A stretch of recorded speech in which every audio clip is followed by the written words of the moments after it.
The New Orleans Saints have an issue protecting the quarterback. Trevor Penning hasn't panned out.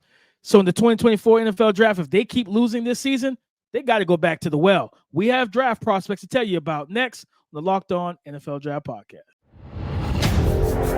You are Locked On NFL Draft, your daily podcast covering the NFL Draft. Part of the Locked On Podcast Network, your team every day.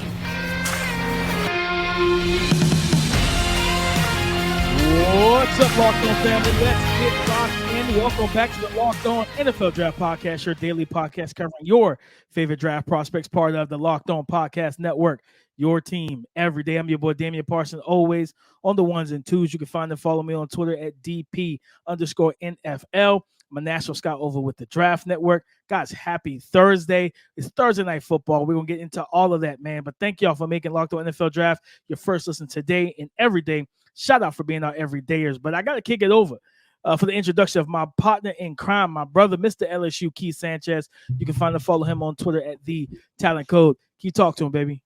What's up, Locked On family? This is Keith Sanchez, senior draft analyst with the Draft Network, man. In 2019 national champ with those LSU Tigers, man, here to bring you that championship level content surrounding the NFL draft. Yes, that's your dynamic duo, man. It is me, Keith Sanchez, Damian Parsons. We are your dynamic duo to cover everything NFL draft, right? Whether that's college football, whether that's NFL football. Like we like to say, we'll be at the NFL draft. It all starts with the draft. DP, we have a slate. We talked about the Saints offensive line issue, so we're going to get into that and who they need to draft to be able to replace Trevor Penning. Then we're going to talk about these impact rookies for this Saints and Jacksonville matchup, and then we're going through what game picks, talk about who we think is going to win the game. Trevor Lawrence is hot. Will Derek Carr and offensive coordinator Pete Michael finally get something going? So we'll talk about that coming up next. But DP, first, let's hit them with our title sponsor.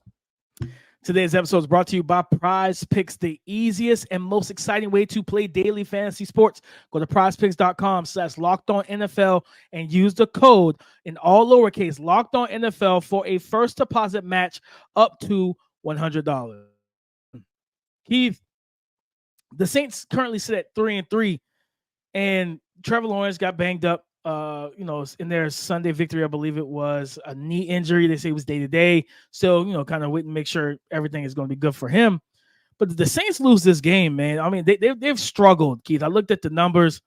They have struggled to protect Derek Carr right now, allowing through, 6 games. The numbers is wild.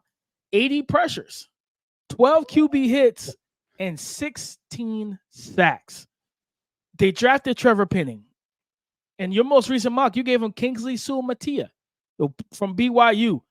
How important will it be for them to go back to the well for the NFL draft to find another offensive tackle since Trevor Penning just has not panned out? DP, if Saints fans, and obviously everybody, I live in Louisiana, right? So I'm well in tune with what's going on in New Orleans and just the fan base and how they feel. And so you're a little bit too calm, DP. Right now, Saints fans are angry. They're trying to find answers because you told me that Derek Carr, right? Michael Thomas, Chris Olave, Rashid Shaheed. We even brought back Jimmy Graham, DP, drafted Kendrick Miller, Alvin Kamara, right? That we were going to be in prime position to win the NFC South, and that hasn't been the case. And it starts with the offensive line, DP. This offensive line has been bad, DP. It's not working. There's no synchronicity. I'm not which way to go with that, but we know what we're talking about, right? There's no rhythm to it. And you started talking about Trevor Penning, DP. And who was Trevor Penning as a prospect? And this is important. I hope Saints fans are listening to this also. Trevor Penning didn't get to the NFL and become a bad offensive lineman or become bad in pass protection.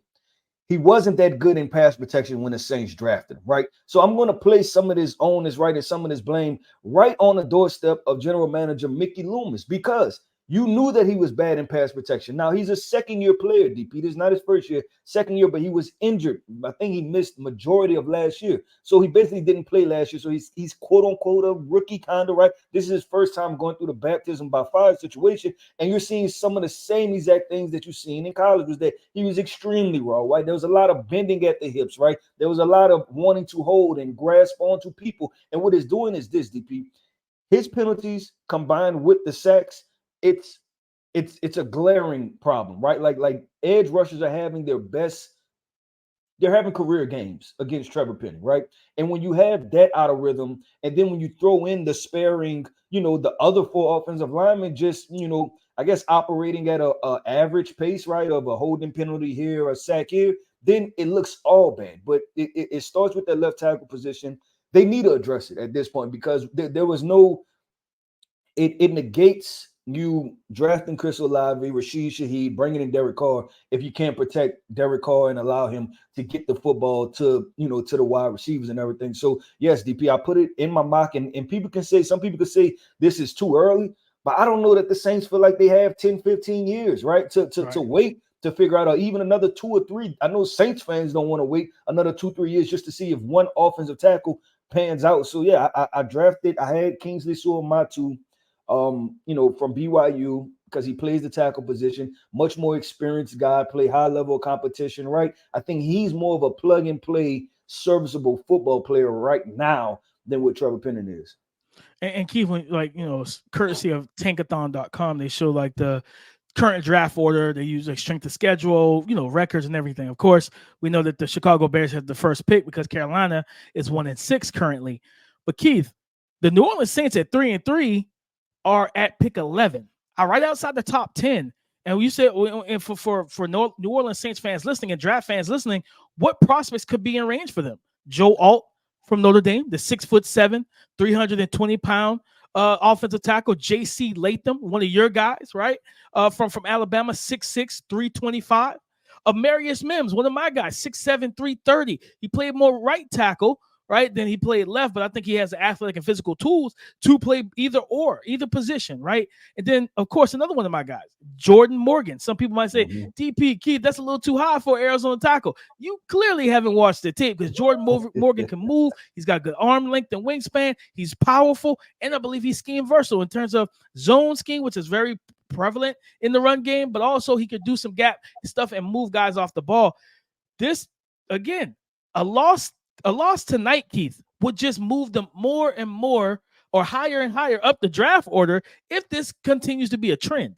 I mean, DP, you know what? Let me take this to the next level, right? This is the next step for Saints fans. They're going to say, you know what? If we keep losing, just keep on losing, and let's just go get Caleb Williams. That's how far, forget offensive. I feel like everybody that's losing right now is like, let's just keep losing to get Caleb.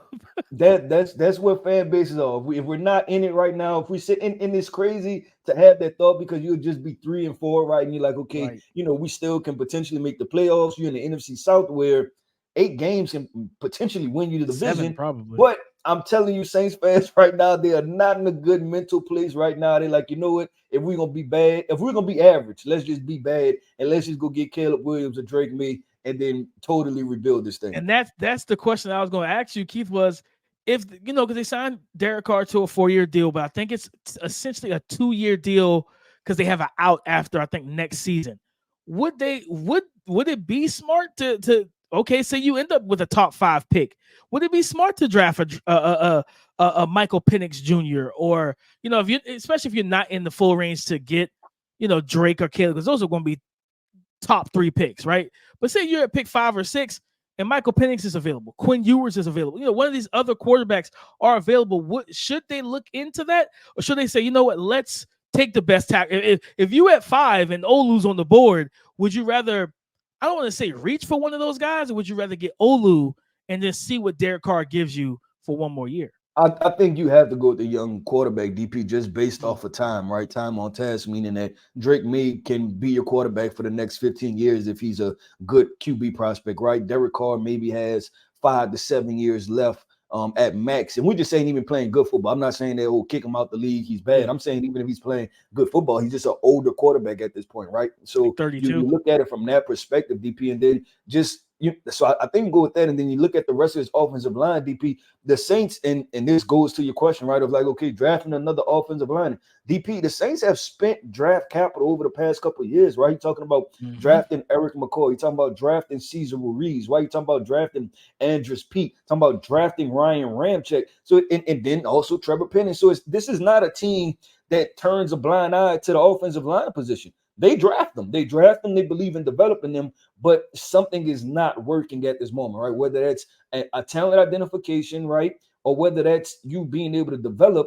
is just not working at this point. So they definitely have to figure something out. So I think all the Saints fans, DP, will be on board. Like, you know what? If we sit in that top 5, go give me Drake May, go give me Caleb Williams, and we'll figure this thing out for the future. At least I'll be happy in the offseason. But DP, let's keep this thing going, man. We talked about one rookie, Trevor Penning. We talked about an entire offensive line, right, for the New Orleans Saints. But we have to talk about both teams now, and we're gonna talk about those impact rookies. And I'm gonna throw in a couple second-year players that can make some big-time plays for Thursday Night Football. So coming up next, man, we're talking impact players.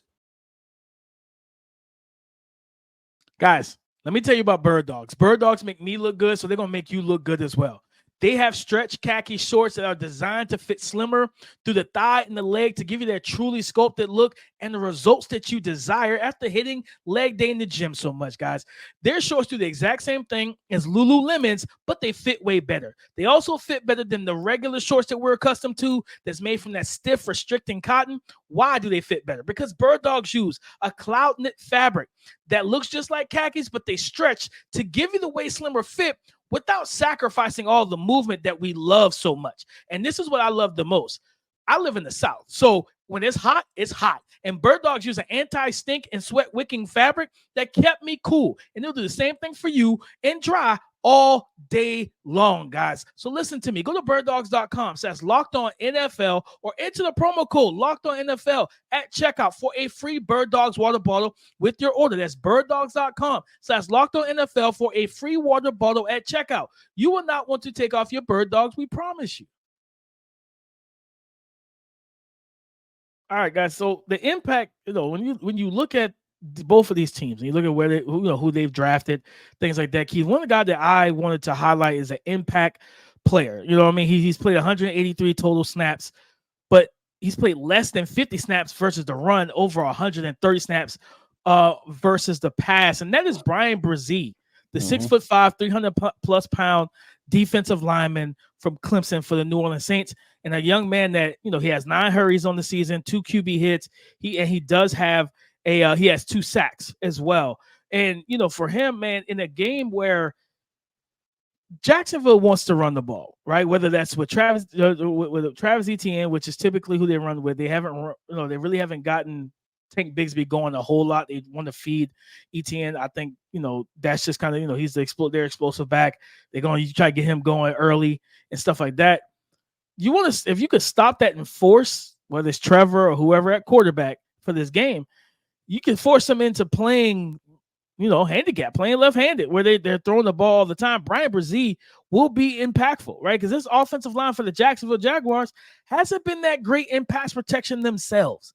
So when I think about, when I think about who can make an impact as a rookie or a young player, I think it could be Brian Brzee if the down and distance allows him on the field. Yeah, he has the opportunity, and you see it in flashes when you watch the game, right? He's just a quick penetrator, being able to get upfield and things of that nature. And like you said, you're going to need it because you know that the Jacksonville Jaguars, they're definitely going to throw the football, and there's no better way to apply pressure than right up the middle and then Trevor Lawrence's face. And then he's athletic enough to where even on a run, right, this is a guy that can chase Trevor Lawrence down, right? He's not just going to easily be able to roll out, evade pressure, stuff like that. Brian Brzee is athletic enough to really get after him. But DP, just continuing with the Saints before we switch to the Jacksonville Jaguars, right? Talking about just impact young guys, just want to highlight Rashid Shaheed, right? An undrafted rookie, and it's somebody people need to pay attention to because he's probably been their best wide receiver thus far. And I know that sounds crazy, undrafted young man, but his undrafted rookie, he was an undrafted rookie. This is his second year. He was their best wide receiver thus far. He's a vertical threat. He's a deep ball guy. He's a guy that Derek Carr likes to find, right? Then you have Chris Olave on this team who he broke 1,000 yards, just like everybody talks about. And this is why markets matter, right? Because if Chris Olave would have went for 1,000 yards in New York, his name would be talked about a lot more. But he went for 1,000 yards with New Orleans last year as a rookie, much like his Ohio State teammate Garrett Wilson. So he's a certified bowler. And then on the defensive side of the football, DP, I'm going to talk about Alontae Taylor. And we know that the Jacksonville Jaguars, they'll won 3 wide receiver sets, right? So that nickel cornerback position is extremely important. And Alontae Taylor, for a second-year player, still a young guy, He's playing a lot of really good football, man. Even guys like Tyrann Mathieu, Demario Davis have complimented how well he's picked stuff up in the offseason, and really he looks like a veteran already, right? Just in his second year. So I wanted to highlight those three guys to definitely look out them for impact guys that were just recently drafted, that's going to have to make plays for the New Orleans Saints. No, and Taylor, especially being a young guy that can make an impact. Christian Kirk, like, let me tell you, this passing attack, and I know a lot of fans aren't happy with how Calvin Ridley has played, but it's not so much how Calvin Ridley has played. Trevor Lawrence should spread the ball around. Keep Christian Kirk, Calvin Ridley, and I believe it's Evan Ingram all are hovering around 45, 46 to 40 targets each. Those three guys are getting the ball equally in this offense. Trevor's not just force feeding one guy, and you know that both Calvin can go into the slot, Evan Ingram can go into the slot, and Christian Kirk typically lives in the slot. So Alontae Taylor in this matchup could be a big time player for them, just because being in the nickel and against this offense, they don't feed that spot, right? You think about the over routes for Christian Kirk, the change of direction routes, whip routes, stuff like that. Being able to stay in the hip pocket of quote unquote a security blanket, whether it's either one of those three receiving options when they do reduce down into the nickel or into the slot, will be big for Taylor. But Keith, wait, you look at the go ahead. I want to bring up one other guy, DP, and that is rookie for the Saints, running back Kendre Miller.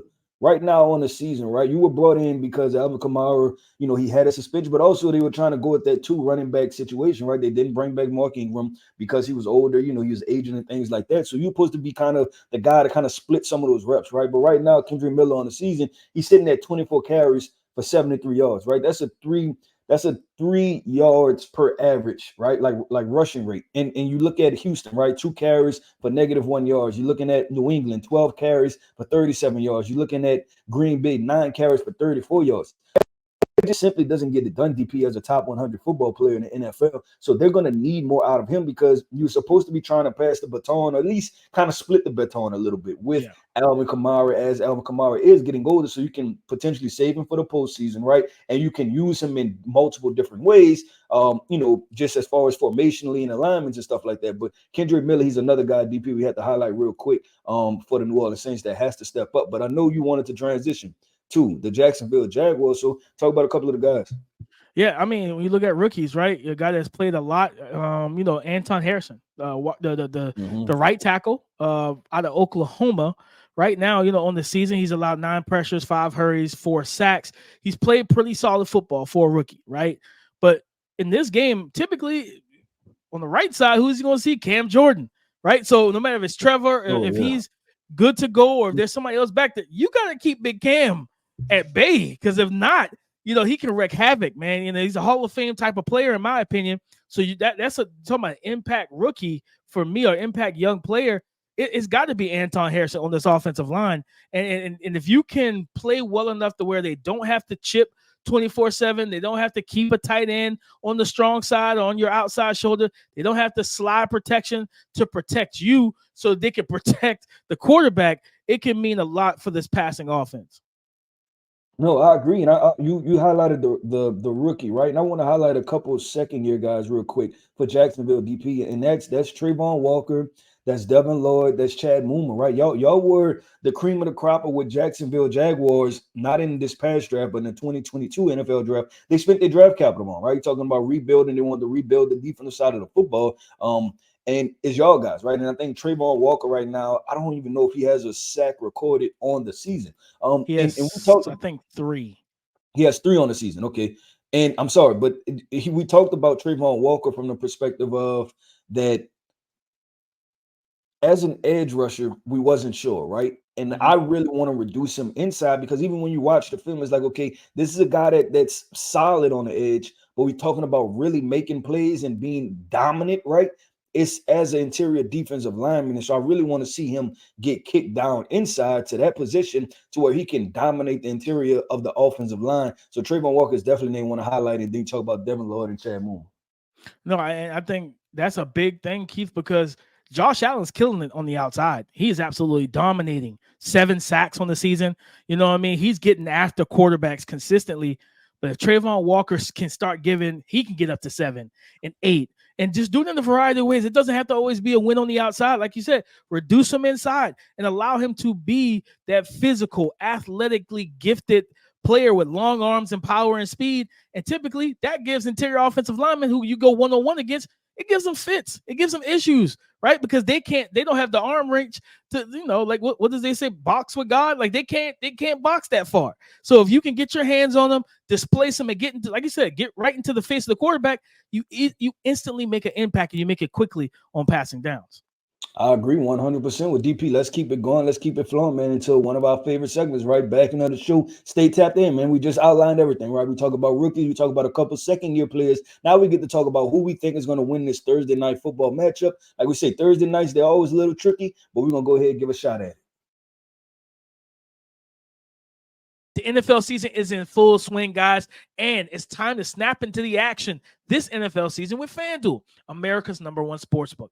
Because right now, brand new customers, today type of new customers, brand new tomorrow type of new customers get $200 back in bonus bets, guaranteed when you place a bet of $5. What did you just say, DP? I'll repeat it. If you place a bet of $5, you can get $200 back in bonus bets. That's $200 in bonus bets. Win or lose, it does not matter, right? If you've been thinking about joining FanDuel, first of all, why are you waiting? There's no better time and place to get in on the action, all right? So you need to go ahead and do it now because it seems like the right thing to do. The app is super easy to use. There's a wide range of betting options, including spreads, player props, over-unders, and so much more. Guys, all you have to do is visit FanDuel.com/LockedOn today and kick off the NFL season because FanDuel is the official partner of the NFL. I'll never forget being sick, having a sinus infection, being on the road, traveling, but I couldn't get to a pharmacy. That is where Jase Medical and the Jase case would have been perfect for me. Wish I knew about it back then. What is the Jase case? It is a personalized emergency medication kit that contains 5 essential antibiotics that treat the most common and deadly bacterial infections. Guys, with so much going on, so much uncertainty in our world right now, it's important to be prepared. Fires in Hawaii, hurricanes and tornadoes in Florida, earthquakes, and so much more. All of these things can lead to supply chain shortages for medications or the inability to get medications in a timely manner. All right. Jase Medical now offers customizability for your Jase case with dozens of add-on medications. All you got to do is choose what fits you and your family best. You can get gift cards as well. Buy a gift card for your family or your loved ones so they can get a Jase case of their own. Go to jasemedical.com and enter the promo code LOCKEDON at checkout for a $20 discount on your order. That's promo code LOCKEDON at jasemedical.com. All right, guys, it's time to pick this game. And whenever we pick these games, it's like, what impact will it have on the NFL draft? When I look at this game right now, Keith, I'm picking Jacksonville to win this game. I'm picking them. I think they'll be able to, try and get the run game going. They have a very talented offense, a lot of receivers and receiver options. They still got the rookie Brenton Strange, who's athletic as can be, NFL size at tight end. He's not playing a ton, but you think about being able to go to some 12 personnel, and we know that Doug Peterson, I think he will eventually start to get him kind of fixed into this offense because he did it when he was in Philly, right? He had we had Dallas Goedert and Zach Ertz. He knows how to get 2 tight ends involved. He knows how to get multiple guys the football. He knows how to do those things. I think he'll eventually start to get Brenton Strange, but they have enough weapons for Trevor Lawrence to be able to attack this defense. Like I said, Anton has to make sure you protect Trevor and keep Cam Jordan out the backfield. That's easier said than done because Cam Jordan's one of the best to ever do it. But you got to keep him at bay a little bit. Just limit him or slow him down so that you can have some confidence in the back end or in your backfield for your quarterback and also running Travis Etienne. So I'm going to pick the Jaguars. And I just think, Keith, like you said, they're picking 11th right now.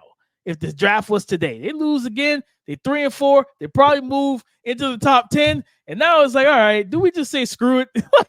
Do we just say screw it and keep it pushing and get a higher draft pick? I think this could be a loss that could really tailspin the rest of the season for for the New Orleans Saints. Yeah, I definitely is going to go crazy. I'm gonna tell you that New Orleans is going to go crazy if the Saints end up under 500. Because, like I said, it was the preseason expectations, right? And it was looking at the rest of this division.